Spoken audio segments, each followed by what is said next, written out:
Olá, amigos do Canal 10. Hoje, no nosso Divã Social, nós vamos receber o professor doutor Rogério Quintela, da Universidade Federal Fluminense. Ele é pesquisador e escritor na área de saúde mental e psicanálise e vai dividir um pouco com a gente aqui sobre essa reflexão da reforma psiquiátrica e da luta antimanicomial na atualidade. Não dá para perder. Vem com a gente aqui no Canal 10, Divã Social.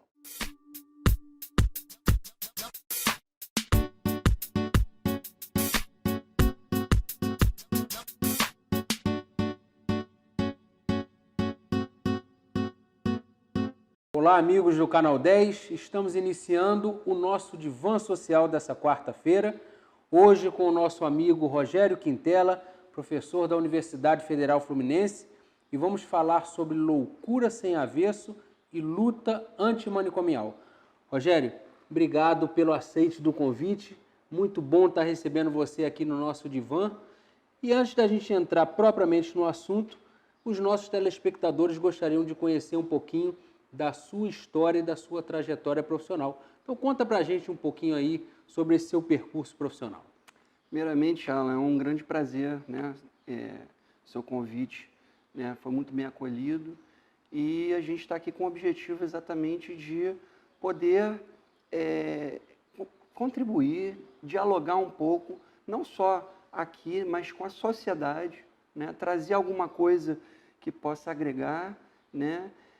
Você perguntou do meu percurso, eu sou professor da UF, né, de Campos dos Goytacazes, e sou psicólogo, né, fiz mestrado em teoria psicanalítica e doutorado também em teoria psicanalítica pela UFRJ, e nesse percurso eu venho pesquisando temas relacionados à depressão, à psicanálise, né, participei também de um programa, né, da implantação de um programa de desinstitucionalização no município de Maricá, né, tive a honra de trabalhar com você nessa empreitada, né, implantamos um programa aqui, né, e esse programa foi retomado pelas equipes subsequentes, né, e além disso, né, hoje eu desenvolvo algumas pesquisas relacionadas a psicanálise numa certa interface com a saúde mental, apesar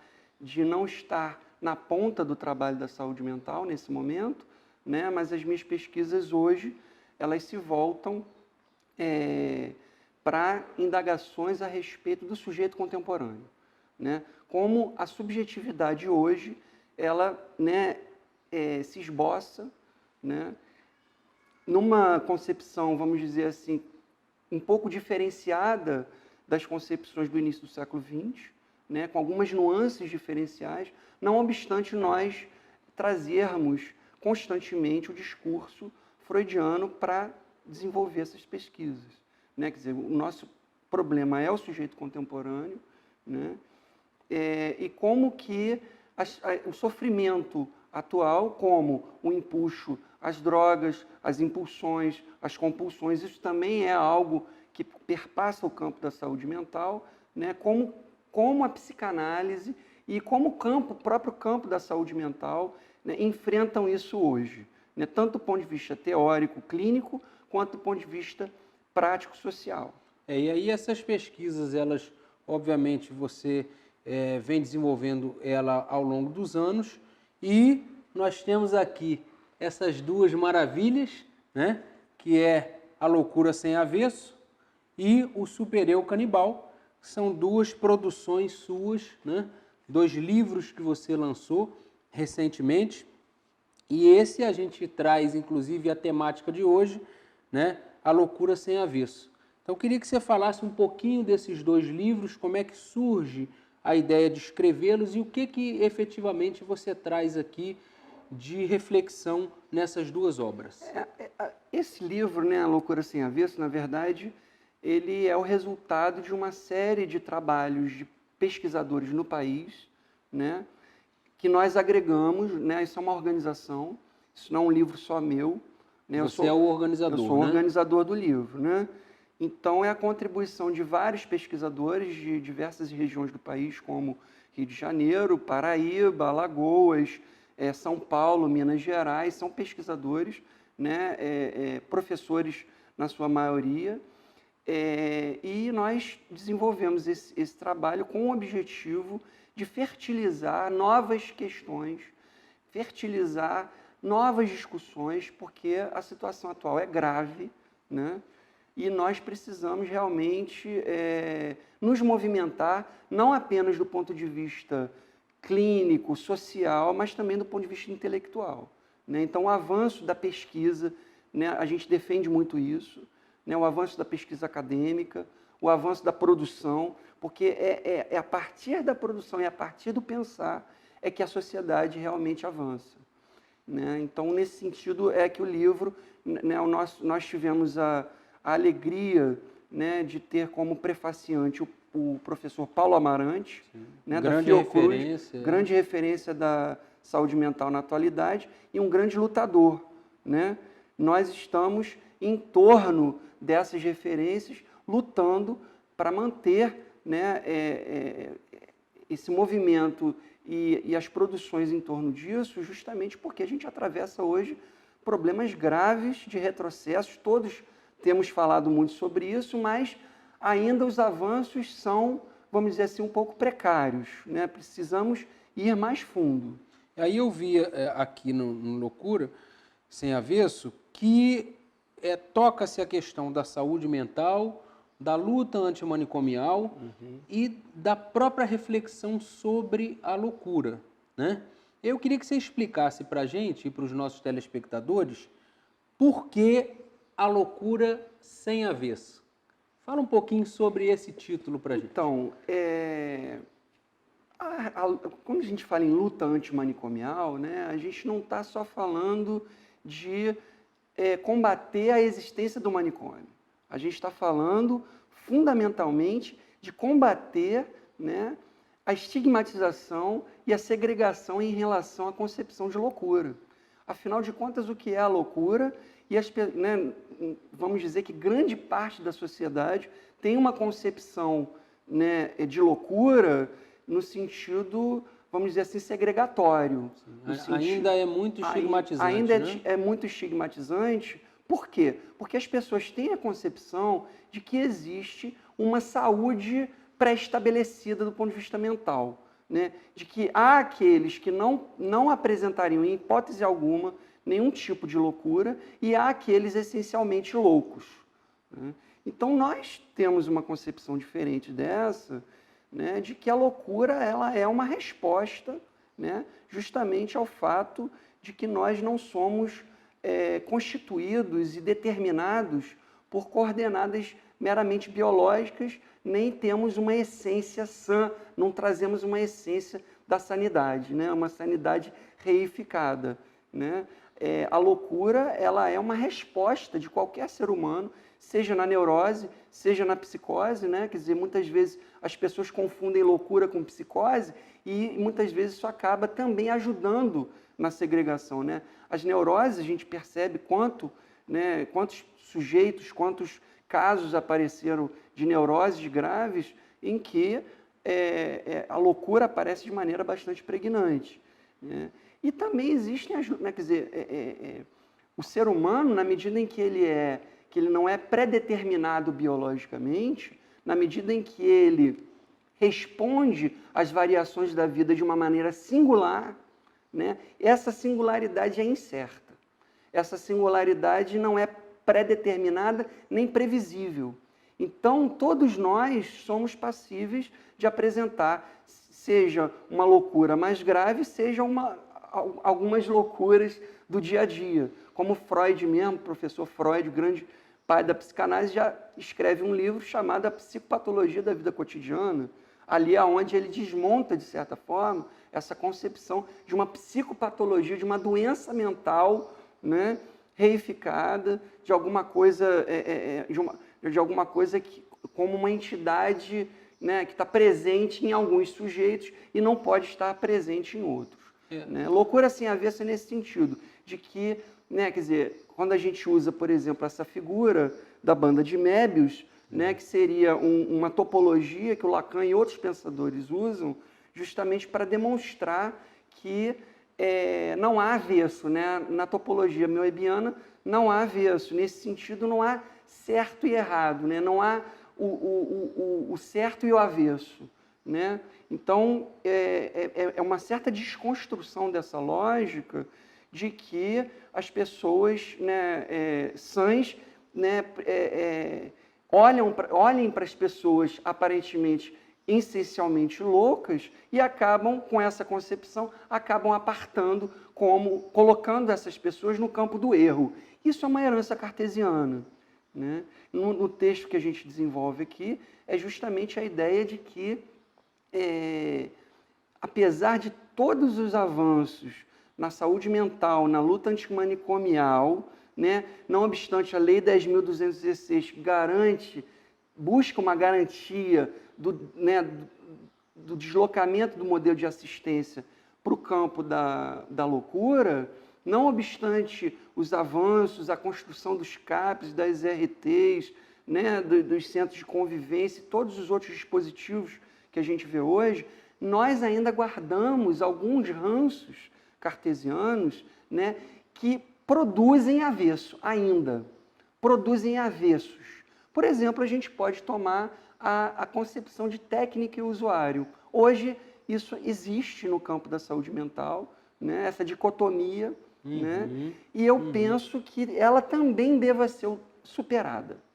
Ela também deve ser superada de alguma forma que a gente precisa construir nessa superação, mas há pelo menos um apontamento aí de uma dicotomia, né, aonde você produza avesso entre o técnico e o usuário. O usuário é aquele que né, ainda vamos dizer assim, mesmo que não haja intenção, mesmo que essa intenção seja, né, não exista, ou seja velada, mas há uma produção do avesso. Por exemplo, nesse campo. A gente poderia falar de outras questões de produção do avesso hoje, né? Mas o que o livro busca enfrentar são as produções do avesso hoje, né? E, além disso, outros textos que trabalham também outras questões, né? Como a questão do enfrentamento do uso de drogas, a redução de danos,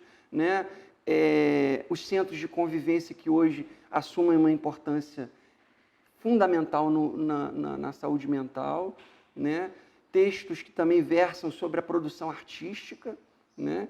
E aí pensar a loucura sem avesso também é pensar o quanto essas pessoas que muitas vezes apresentam seus quadros de loucura também apresentam potenciais que são silenciados pelo modelo manicomial. Né? E aí, nesse sentido, o modelo manicomial não está só nos muros do manicômio, mas está também na produção dos avessos relacionados, por exemplo, à nomeação. Nas próprias práticas, né? Nas práticas institucionais, a gente vê, mesmo em instituições da própria propositura antimanicomial, você vê práticas que são manicomiais. Né? Infelizmente, a gente hoje ainda está atravessado pela lógica do entretenimento. Né? Quer dizer, um pensador chamado Saraceno falava muito sobre isso. O que é entreter? É manter dentro. Então, o paradigma do entretenimento é o paradigma manicomial. Mas não quer dizer que você tirou do manicômio, deshospitalizou, não quer dizer que você desinstitucionalizou. Não quer dizer que você tirou aquele cidadão da lógica do entretenimento.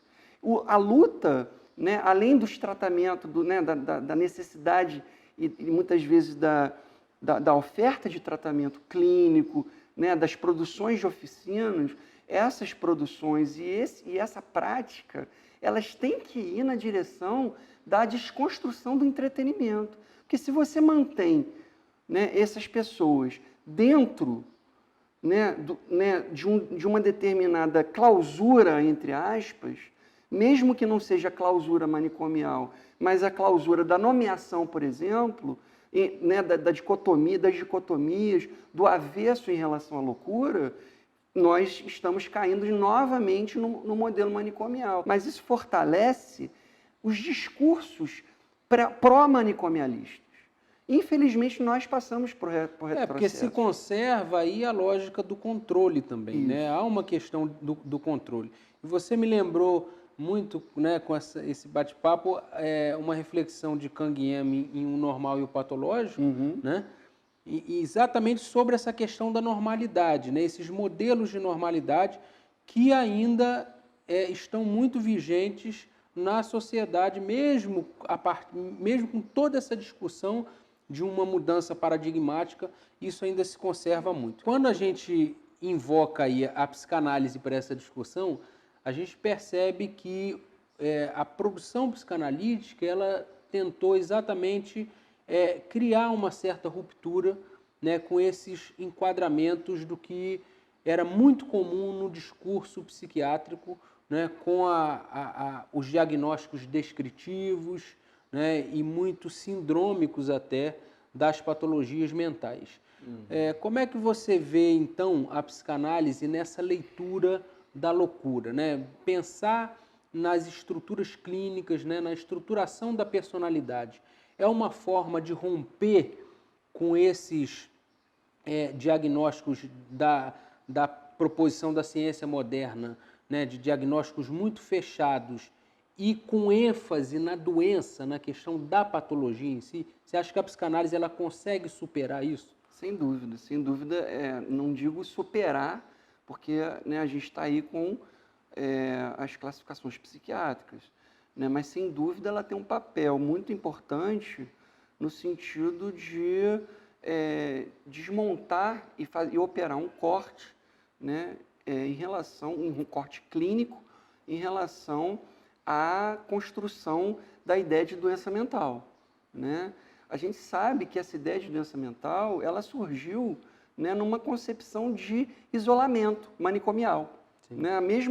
No mesmo pé que se criou a ideia de doença mental, que não existia antes, né? Existia uma concepção de desatino, né, muito ligada ao cartesianismo, mas quando surge a medicina mental psiquiátrica, que depois vai ser chamada de psiquiatria, né, vão surgir as classificações por sinais e sintomas, né?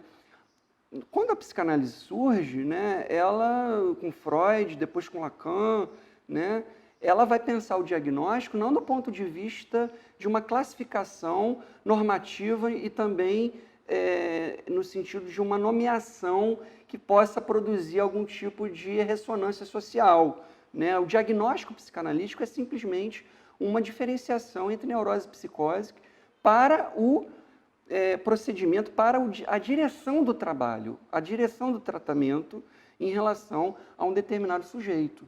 Né? Quem vai, né, dizer, o diagnóstico aqui não é um diagnóstico nos moldes da medicina, não é um diagnóstico prescritivo, no sentido, e também não é um diagnóstico, né, pelo menos uma proposta que vai produzir essas ressonâncias estigmatizantes. É um diagnóstico no sentido de delimitar a diferença entre estruturas que são a neurose e a psicose.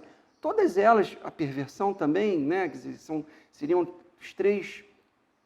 as três grandes estruturas da clínica psicanalítica, né, mas todas elas a gente pode pensar, né, que a loucura ela permeia esse campo. Então o sujeito para a psicanálise ele é mais importante do que a doença. Ele é muito mais porque importante. Porque a gente vê que a medicina tradicional e moderna, né, da proposta de uma medicina moderna, ela traz muito essa questão dos recortes patológicos, né? Então, por exemplo, você chega num hospital e o médico, não, ali o leito 10 é um pé diabético, né? Não, o leito 11 é uma doença pulmonar obstrutiva crônica, né? Então, você tem ali um esvaziamento do sujeito em si. Sim. Né? E a patologia, ela é o mais importante.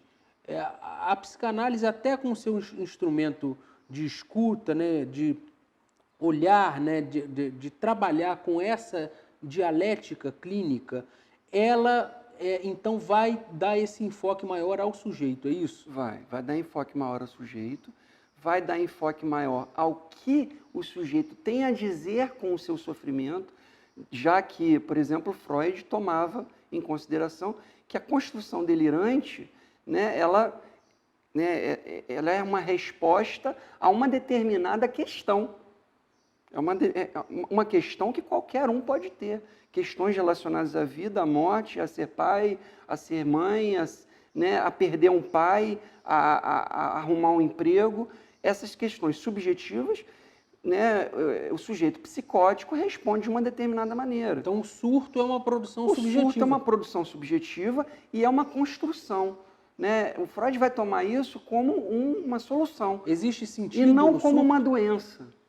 Existe sentido no surto. Isso é que Freud descobre. Existe sentido no surto, existe organização psíquica no delírio, e essa organização psíquica precisa ser escutada. Essa é uma das grandes descobertas do Freud, tanto no campo do delírio, quanto no campo do sofrimento neurótico, dos sintomas neuróticos, das angústias, né, das neuroses obsessivas, né, das dificuldades, muitas vezes, que o sujeito tem na vida com o trabalho, com as relações amorosas, né? Quer dizer, isso são, vamos dizer assim, formas de colocar em cena o conteúdo subjetivo, inconsciente nesse caso, né? A trabalho, né? Sob, vamos dizer assim, do ponto de vista de uma predominância da escuta sobre isso e não da delimitação sintomática ou sintomatológica ou patológica. Então, nesse viés, ela vai criar um canal de compreensão, de escuta e até de expressão, né, para a loucura, muito diferentemente das linhas de tratamento que buscavam a clausura, o sufocamento, né, a cristalização. Muito diferentemente. Foi bom você ter falado em dialética também, né, Alan? Porque a gente também não está colocando a psicanálise nem outras formas de alternativas de tratamento ou de inclusão social, de construção de cidadania, numa direção contrária ao movimento psiquiátrico, né? Claro que o movimento psiquiátrico, o que acontece na história? A psiquiatria, no início do século XX, se une à psicanálise no sentido de pensar as patologias, né? Depois, mais para o final do século XX, e agora no século XXI, de uma maneira bastante acirrada, a psiquiatria se aparta da psicanálise, né? Então, que nós psicanalistas, e também nós, né, participantes dos movimentos de saúde mental e da política de saúde mental, nós não queremos nos apartar da psiquiatria, nós queremos, ao contrário, trazer a psiquiatria também numa dialética, num trabalho dialético, né, em que às vezes os contrários são importantes para que haja a produção do novo, trazer para o diálogo, no sentido, né, também, primeiro, de pensar, de desconstruir essa ideia de doença, essa ideia de sanidade essencial, de loucura como essência, desconstruir essas questões, né? E também no sentido de repensar, inclusive, que é um trabalho que o Paulo Amarante tem feito, né? Tem trazido novos conhecimentos acerca de usos de psicotrópicos, né? E um questionamento que está sendo colocado hoje sobre a eficácia dos psicotrópicos, e não só a eficácia, mas também a cronificação, muitas vezes está em estudo, é um estudo bastante profundo que está sendo feito, e eu indico às pessoas que procurem isso, né? Isso está na mídia social, no YouTube, procurem, né? Basta colocar, né, a questão das drogas psiquiátricas, Paulo Amarante, vocês vão encontrar lá produções importantes que estão sendo feitas sobre isso. Houve um evento sobre essa questão na semana passada, né? Então, nós estamos, na verdade, tentando trabalhar no sentido da dialética e não no sentido da confrontação improdutiva. Não, e acho até que a psicanálise ela pode colaborar muito, né, com essas outras linhas e com esses outros paradigmas, no sentido de um afrouxamento dessas fronteiras muito radicais, né, de alguns posicionamentos entre saúde e doença, loucura, razão, sim, né? E até posições profissionais, né, que às vezes criam distanciamentos, né? Muita gente defende, não, a psicanálise é alguma coisa do divã, do subjetivo, a ciência, ela está aqui. Na realidade, esses discursos e essas linhas, elas se atravessam, elas precisam dialogar o tempo todo na realidade. Eu acho que é muito importante a gente fazer essa reflexão, fazer uma análise na realidade desse cenário atual.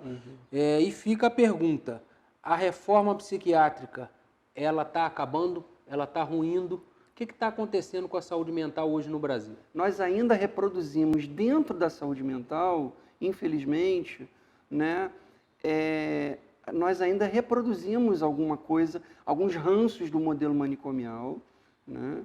Infelizmente, o funcionamento de muitos centros de saúde mental, de muitos dispositivos, né, que visam na sua base a luta antimanicomial, a substituição do modelo manicomial, mas acabam na prática reproduzindo, como a lógica do entretenimento, como a não potencialização da autonomia e o principal problema, a não potencialização do exercício de cidadania dessas pessoas. Porque como a gente estava falando, né, no início, muitos dessas pessoas que às vezes a gente quer separar, não, essas pessoas são loucas, são psicóticas, ou são neuróticos graves e tudo, e atrapalham, né, o funcionamento social. Muitas dessas pessoas têm potenciais esplendorosos, artísticos, intelectuais.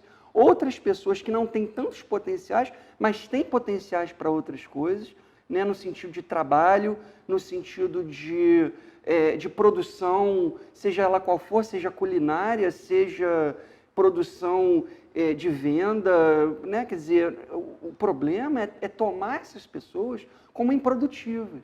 Muitas vezes, né, quer dizer, não só do ponto de vista da saúde mental, que ainda carrega esses ranços. Infelizmente, nós temos, às vezes, técnicos ou chamados trabalhadores de saúde mental, né, com indicações políticas, né? A gente tem esse problema ainda, é preciso que haja, né, pessoas capacitadas, que tenham, né, inserção nesse campo da saúde mental, comprometidas, né, porque não é um trabalho fácil, né, mas pessoas que estão comprometidas, que muitas vezes não são absorvidas e ficam, né, até poderiam estar contribuindo e não estão. Você não acha outro lado, que ficou estanque quando você analisa, por exemplo, a proposição basagliana, né, de uma reforma psiquiátrica que, na realidade, seria uma reforma social, né, uma revolução social.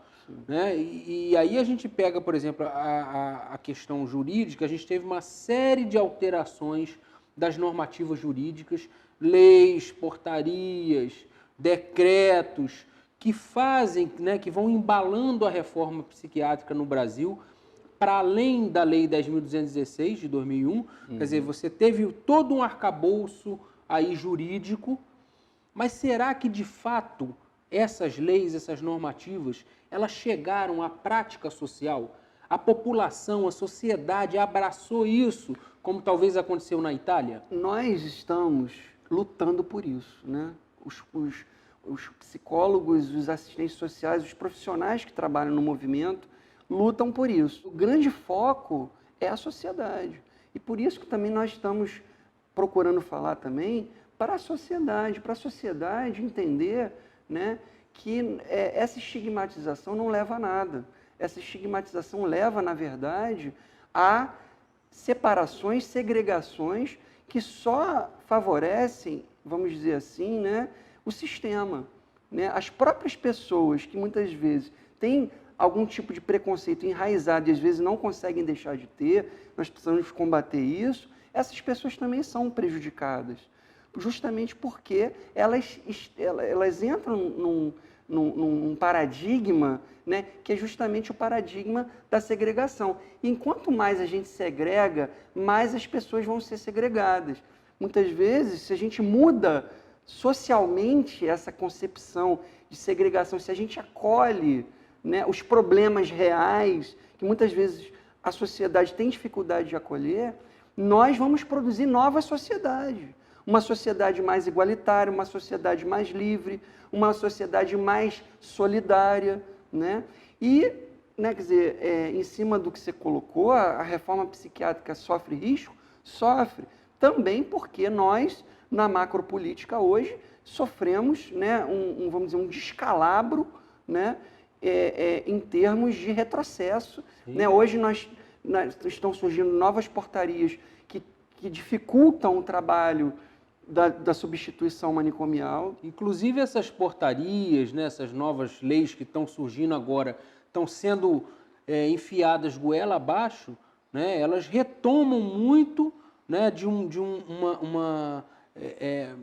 priorizando novas práticas manicomiais, né, retomando um certo retrocesso histórico da institucionalização que seja em formatos novos, né, mas com práticas muito antigas, manicomiais. A questão da medicalização da vida eu acho que avança muito também, né, é uma questão que a gente tem que repensar, né? Então eu acho que esse cenário ele é um cenário preocupante, que de fato a gente tem que militar. Mas eu vejo uma certa passividade, né? Você falou, os profissionais de saúde estão lutando e tal, mas eu acho que uma parte, né? Não há um movimento tão forte como a gente viu, um movimento que teve antes da reforma psiquiátrica em si, né? Que havia efetivamente, né, uma continuidade ali das discussões, da militância, né, da luta. Enquanto a lei não saiu, a lei ficou anos e anos e anos, né, acho que foram quase 12 anos no Congresso ali, sofrendo emendas e modificações, mas havia uma pressão permanente. Hoje eu vejo a classe, tanto de profissionais quanto de familiares, quanto talvez até dos próprios usuários, muito docilizada. Então, Alan, foi importante você tocar nesse ponto, né, da questão de uma certa passividade, né, tanto no campo do trabalho em saúde mental, quanto da própria sociedade. E eu acho que é importante a gente pensar sobre isso, né, botar um pouco a dialética para funcionar nesse sentido, porque a gente vive um momento de não dialética. A gente vive um momento de uma polarização muito grande, social, política. A gente vive um momento de uma divisão. E de extremismos. De extremismos, né? E esses extremismos, talvez, né, a gente possa pensar sobre isso, nesse sentido, de que esses extremismos provocam uma dificuldade das pessoas se expressarem, das pessoas colocarem as suas opiniões, se posicionarem, né? Medo, muitas vezes, de se posicionar, né? A gente vive esses extremismos. E isso pode estar gerando, sim, uma certa passividade. Claro que, como a gente vem falando, né, muitos profissionais, muito pessoal da rede de saúde mental, há um movimento muito forte, né? Pessoas trabalhando muito, militando muito, mas a gente vê um apassivamento, principalmente quando a gente se afasta dos centros metropolitanos, né, mais nos interiores. E é preciso pensar sobre isso, né? A gente vive, além dessa polarização, desse extremismo, a gente vive uma política claramente manicomialista de retrocesso, desde o golpe de 16, né? Infelizmente, né, houve intervenções, né, contrárias aos avanços da saúde mental, e nós precisamos colocar isso em pauta. Mas vem cá, dá para avançar com a reforma psiquiátrica ou está difícil? Se a gente pensar que não dá, é melhor, né, puxar né, tirar a nossa carteira e botar debaixo da gaveta, né? Eu acho que a gente precisa pensar do ponto de vista micropolítico e macropolítico, né? Nós temos um movimento social que no Brasil, né, partiu dos movimentos dos trabalhadores de saúde mental, né, que evoluiu para a Lei 10.216 e hoje, infelizmente, depois do golpe, você colocou, acho que foi muito pertinente, você falar dos vários golpes, né? Um dos golpes é o golpe contra a reforma psiquiátrica que a gente vive hoje. Sim. A gente passa pelo golpe no pré-sal, em relação ao pré-sal, né? A gente passa pelo golpe da educação, né? e com um novo ensino fundamental, a gente passa também pelo golpe em relação às políticas de saúde mental que vinham avançando e que a gente precisa entender, pensar o contexto macropolítico, sim. Agora você como psicanalista, né? Você é psicólogo, professor universitário, mas psicanalista de formação. Você entende que a psicanálise ela tem um papel estratégico nessa produção, né, de uma sociedade mais progressista, de uma dialética mais ampla sobre a saúde mental e sobre a questão manicomial e principalmente numa dialética mais ampliada com a ciência também, com o modelo científico? Então, a psicanálise, sem dúvida, tem um papel fundamental, né? Nas transformações, nas novas formas de entender a loucura, né? Ela tem um papel fundamental nos efeitos que ela produz, não só do ponto de vista subjetivo de um tratamento psicanalítico, mas de um ponto de vista social e até político, né? Até porque, quando a gente fala em sujeito do inconsciente, quando a gente está tratando, né, de questões relacionadas ao papel de um sujeito na responsabilidade pelo seu desejo, né, quer dizer, isso cria efeitos sociais, isso cria, né, quer dizer, isso tem um papel político e não só isso. A psicanálise é um pensamento que abre várias vias de discussão no campo da política. Freud foi um dos grandes, foi o primeiro grande psicanalista que foi o primeiro a pensar a política e o social a partir da psicanálise. É um erro tomar a psicanálise como um dispositivo individualista, Elitista. como um elitista. É um erro. O próprio Freud, como eu ia dizendo, quando ele escreve Psicologia das Massas, o quanto isso é atual, né? A gente vive isso hoje. Infelizmente, né, nós ansiamos por mitos, nós ansiamos por pessoas colocadas no lugar de ideal, e quanto, né, como o próprio Freud nos ensinou, né, quanto mais a gente idealiza, quanto mais a gente mitifica alguém, maior o exercício da tirania. Isso é um perigo, né? Então a gente precisa a gente precisa trabalhar, né, de uma certa forma, desconstruindo as dicotomias, né, e trabalhando no sentido da dialética. No sentido, né, nesse sentido, a psicanálise é importante. O Lacan trabalha muito a questão da dialética, pela dialética do desejo, né? O inconsciente trabalha, né, quer dizer, a concepção de inconsciente em Freud e em Lacan. Lacan vai fazer essa leitura, e o Lacan é um grande pensador da psicanálise que vai dialogar com diversos campos né, do pensamento filosófico, antropológico, político, né, social, né? Por exemplo, quando a gente fala em política, quando Lacan resolve mudar o eixo da concepção mecanicista, de uma certa forma, de libido, né, de pulsão, quando ele pensa a questão do gozo, da concepção de mais de gozar, por exemplo, como homóloga à mais-valia marxiana, ele está trabalhando a psicanálise num terreno muito mais da economia política do que da economia termodinâmica. E isso tudo utilizando um instrumento que é a escuta, né, que é um instrumento, uma tecnologia clínica que na realidade é super acessível e mais, de alguma forma consegue romper com a lógica da medicalização da vida. É uma alternativa à escuta, ela é muito mais potente, subjetivamente falando, do que apenas uma remissão de sintomas como busca o remédio. Não é uma remissão de sintomas, não é uma prática prescritiva, e eu diria, talvez, melhorando ainda mais, né, mais do que uma tecnologia, ela é uma ética. Ela é uma ética da relação do sujeito com a sua questão, com a sua subjetividade, seja um neurótico, seja um psicótico. E ela produz efeitos importantes.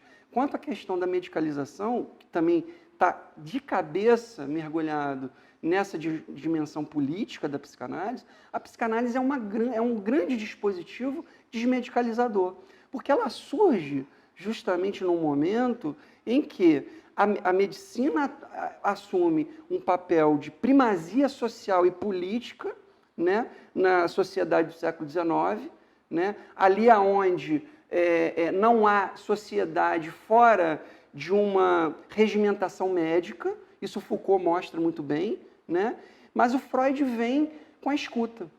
E ele vai operar uma escuta que não é uma escuta qualquer, não é uma escuta do blá blá blá, nem uma escuta do desabafo. É uma escuta do bate-papo. Como nós estamos aqui, sim, né? Ou como sim, um amigo pode fazer com outro, sim, um irmão, né? O terreno da escuta, do trabalho do inconsciente, né? E nesse sentido, Freud desmedicaliza.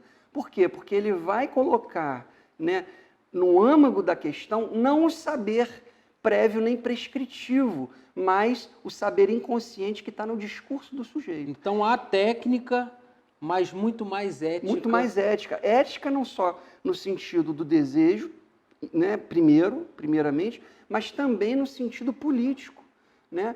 Freud foi o primeiro, na minha concepção, nós estamos defendendo isso, né, foi o primeiro grande pensador a desmedicalizar. E hoje os efeitos políticos da psicanálise são visíveis. A gente trabalha hoje com psicanálise em extensão, ou seja, o que quer dizer que a psicanálise ela não está no âmbito de um consultório particular, né, como você falou, para as elites. Ela está, né, ela trabalha na rua hoje, ela trabalha no CAPS, né, é uma psicanálise aplicada. É uma psicanálise em extensão. E aí a gente tem que pensar a clínica como uma clínica ampliada, que vai, quer dizer, a psicanálise como outros campos de saber, né? Não só ela não é tudo, ela não dá conta de tudo, né? Nós nem se propõe a isso. Nem se propõe a isso, não é uma visão de mundo, né? Nem se propõe a resolver tudo, mas não ela, é doutrinária. Muito menos, né?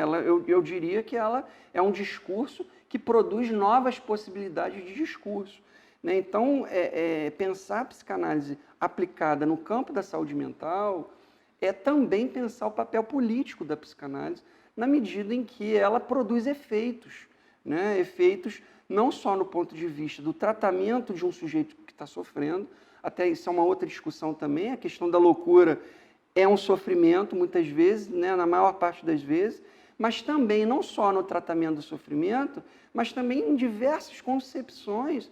Por exemplo, a ideia de loucura sem avesso, nós trazemos a psicanálise, nós trazemos algumas concepções do Lacan, do Freud, né, para pensar justamente a dificuldade que muitas vezes o sujeito tem, seja neurótico, seja psicótico, de lidar com as suas questões, seja na fantasia, no lado do neurótico, seja no delírio do lado psicótico. Rogério, eu ficaria aqui a tarde inteira muito discutindo falar, psicanálise, né? Saúde mental, é muito para falar.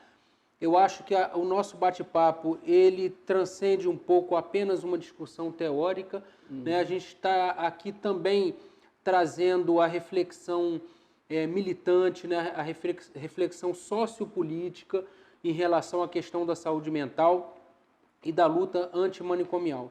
Mas eu queria, principalmente como professor universitário, como um pensador da área, você falasse um pouco para os nossos telespectadores uma mensagem final sobre essa questão da saúde mental, fazendo aí uma pontuação sobre esse tema da loucura e da luta antimanicomial. Nós vivemos um momento muito grave, tanto na nossa política, né, na nossa micropolítica, nos trabalhos de saúde mental e nos trabalhos clínicos da clínica ampliada hoje, das políticas de saúde mental, quanto no plano macro.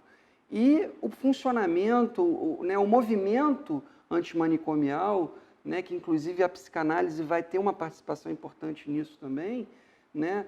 Quer dizer, há o movimento antimanicomial e há as concepções, né, psicanalíticas, as concepções filosóficas que também vão ser importantes nesse campo, antropológicas, né? Mas nós vivemos um momento grave, tanto na nossa micropolítica como macropolítica, e nós dependemos, né, das transformações sociais. Nós precisamos continuar trabalhando pelas transformações sociais e não regredir, né, a discursos totalitários, não regredir a polarizações, porque se você parar para pensar, né, um pêndulo, quando você puxa demais para um lado, ele volta com toda a força para o outro. Então nós precisamos ter consciência nesse momento e desconstruir também essa dicotomia entre coxinhas e mortadelas, né, entre liberais e e extrema esquerda, nós precisamos construir um diálogo para reconstruir o nosso país. Por isso é necessário a consciência do voto. A gente precisa pensar com consciência em votar em políticos, em pessoas que têm projetos de desenvolvimento, projetos de inclusão social, para realmente transformar a nossa sociedade e também tocar na dimensão econômica. Porque nós dependemos da macroeconomia, né? E a situação econômica é grave e ela, muitas vezes, na crise, muitas vezes se acha grandes caminhos para o retrocesso. Porque quando você diz que não tem recurso, né, você para de investir num determinado setor, o nosso aqui, o setor da saúde mental, quando você diz que não tem recurso, você deixa de investir e, com isso, você regride para uma concepção, no caso manicomial, que é muito mais simplória e muito mais excludente, muito mais produtora de sofrimento, muito mais despotencializadora, né? Então, precisamos, né, o recado que eu dei aqui é de nós agirmos com consciência, sem essa concepção de polaridades, né? Sem essa concepção de um tecnicismo puro no sentido de um especialismo, nem também, né, de uma radicalização, né, dessa polaridade. Então é isso, né? O recado que eu tenho a dar é que nós somemos forças e não trabalhamos no nível da destruição. Professor Rogério, obrigado por estar aqui hoje com a gente, partilhar esse momento importantíssimo. Hoje a gente falou aqui no nosso Divã Social sobre loucura, luta antimanicomial, saúde mental, psicanálise, mas, sobretudo, falamos sobre construção social, a responsabilidade que a gente tem em lutar, enfrentar essas práticas tão fascistas, manicomiais e de controle que não nos interessam mais. É preciso produzir uma sociedade democrática, liberta e, de uma certa forma, mais humana. Obrigado e até quarta-feira que vem. Canal 10 com você, em qualquer lugar, a todo instante.